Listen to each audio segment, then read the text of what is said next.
যে এভিডেন্সের মাধ্যমে তাকে দায়ী করা হয়েছে, তার যে যোগ সংযোগ স্থাপন করবার দরকার সেই সংযোগটি তারা স্থাপন করতে পারেননি। অন্তর্বর্তীকালীন সরকারের আইনি কাঠামো সম্পূর্ণভাবে প্রশ্নবিদ্ধ। ইট is controversial, it is open to question.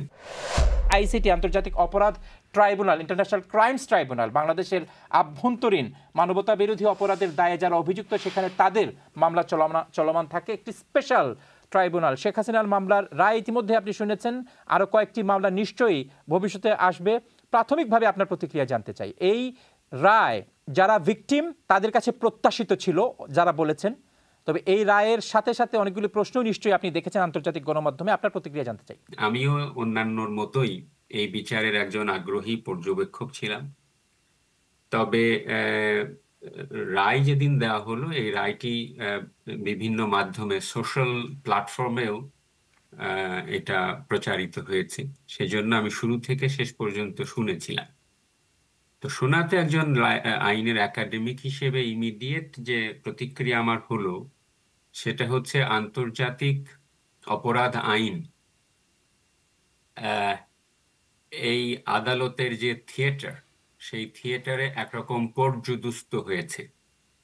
যে দাবিটি করা হয়েছিল যে শেখ হাসিনার বিরুদ্ধে যে ওভারওয়েলমিং যে এভিডেন্স থাকবার কথা, সেই এভিডেন্সটি প্রসিকিউশন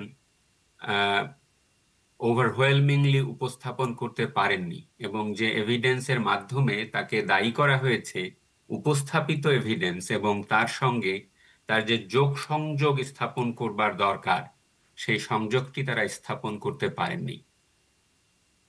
আর শুরুতে আমি আরো একটা জিনিস বলে রাখি যে এই অন্তর্বর্তীকালীন সরকারের আইনি কাঠামো সম্পূর্ণভাবে প্রশ্নবিদ্ধ। সুতরাং এই সরকার যে ট্রাইব্যুনাল পুনর্গঠিত করেছে, যে প্রসিকিউশন টিম নিয়োগ দিয়েছে এবং যে জজ সাহেবদেরকে নিয়োগ দিয়েছেন, এই সম্পূর্ণগুলোই it is controversial, it is open to question.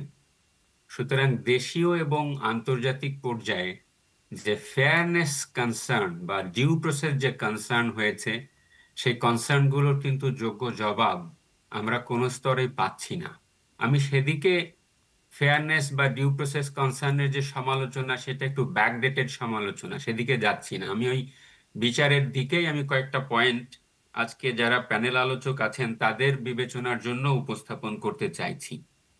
দেখুন, এখানে আগে দুটো ছোট্ট জিনিস বলে নিই। একটা হচ্ছে যে আদালত এক জায়গায় বলছেন যে we decided to inflict death sentence, যেটা একটা বিচারিক সিদ্ধান্তের জন্য খুবই ক্যাজুয়াল একটা শব্দ। এটাতে আমি বোঝাতে চাচ্ছি যে এটা নন অ্যাপ্লিকেশন অফ মাইন্ড, এবং আদালত যখন রেট্রিবিউটিভ অ্যাপ্রোচে নিয়ে থাকে আগে থেকেই যে আমি শাস্তি দিব, তখন এই ধরনের শব্দ ব্যবহার করা সম্ভব হয়।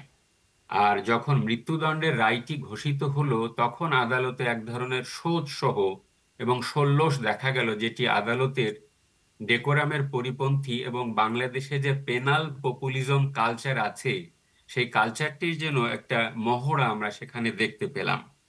আপনি হয়তো লক্ষ্য করবেন যে এখানে 5 ধরনের এভিডেন্স, যদি আমি যতটুকুন শুনেছি, পূর্ণাঙ্গ রায়টি তো এখনো প্রকাশিত হয়নি, সেজন্য আমি ধরে ধরে সমালোচনা করতে পারছি না, কিন্তু মোটামুটি মোটা দাগে 5টি বা 5 ধরনের সাক্ষ্য এখানে উপস্থাপিত হয়েছে। একটা হচ্ছে, অর্ধেকটাই কিন্তু হচ্ছে আব্দুল্লাহ আল মামুনের সাক্ষ্যর উপরে ভিত্তি করে অভিযুক্তকে দণ্ডাদেশ দেওয়া হয়েছে। সেটা হচ্ছে এই আব্দুল্লাহ আল মামুন আপনার যে রাজসাক্ষী হয়েছেন, এই রাজসাক্ষীর যে প্রিন্সিপাল গুলো আছে, যেগুলো পেনাল কোডে, নর্মাল পেনাল কোডে আছে, সেগুলোর যে থ্রেশহোল্ড এবং ইন্টারন্যাশনাল ক্রিমিনাল লয়ের যে থ্রেশহোল্ড, তার মধ্যে অনেক পার্থক্য রয়েছে।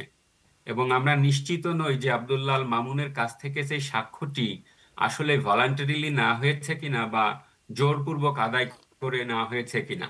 কেননা খুবই সন্দেহ করা যায় যে এখানে প্রিন্সিপাল অফ সেলফ ইনক্রিমেশনের যে প্রোটেকশন সংবিধানে বা আন্তর্জাতিক অন্যান্য ডকুমেন্টসে দেওয়া আছে, সেটা সুরক্ষিত হয় নাই।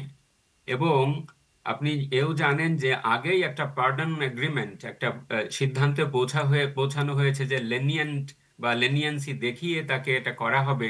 সুতরাং এখানে দেখা যাচ্ছে যে আপনার অ্যাপ্রুভার যে সাক্ষ্য, সেই সাক্ষ্য যে আহ, তীব্রভাবে যে নীতিমালাগুলো ফলো করা উচিত ছিল সেগুলো ফলো করা হয় নাই।